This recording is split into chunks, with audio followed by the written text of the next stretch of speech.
They won trophies, and they had to deal with Diego Maradona.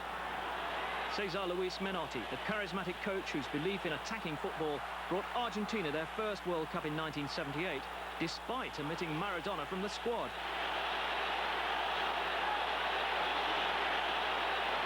In contrast, Carlos Bilardo, his successor, a disciplinarian whose iron belief in tactics, allied to the genius of Maradona, won them a second title in 1986 and the runners-up place 4 years later.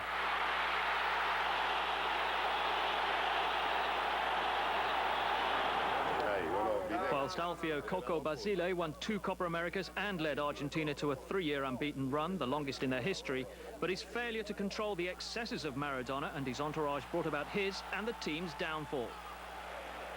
When it comes to honours on the pitch, the man chosen to follow in their footsteps eclipses them all and seems best qualified to cure Argentinian football of its unhealthy obsession with Maradona.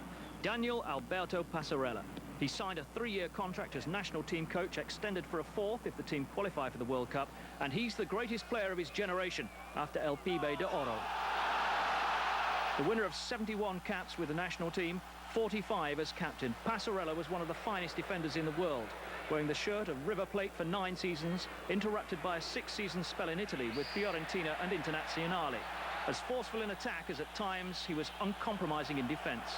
The pinnacle of his career coming when he captained Argentina to the World Cup, aged just 25.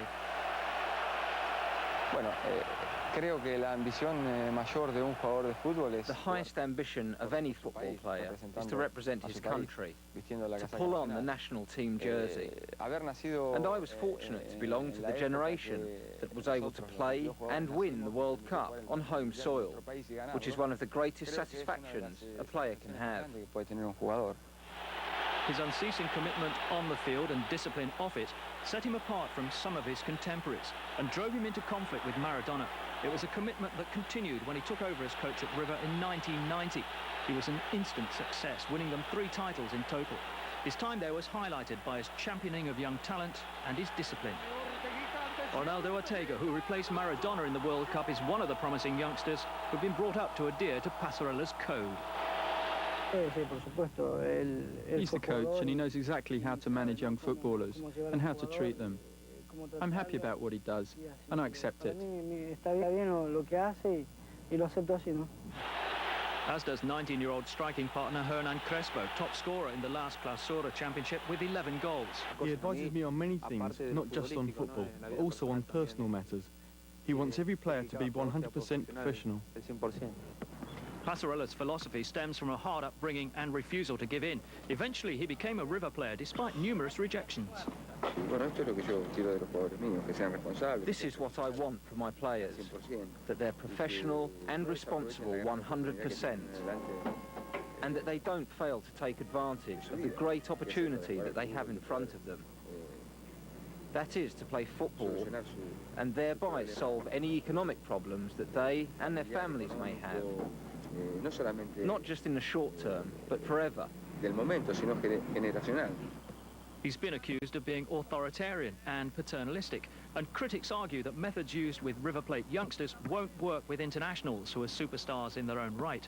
Passarella claims the players will have a voice in the new regime, but already some of his ideas have caused controversy. He's advocated compulsory drug testing to rid the national team of scandals which have implicated Maradona and Caniggia. All his players, like Crespo, have had to cut their hair. Heresy in a country where the 70 styles are alive and flowing. This is Crespo now, and this is how he looked before Passarella ordered the chop. And he's complained about players' eating habits, ordering that they should eat less red meat, Argentina's staple diet.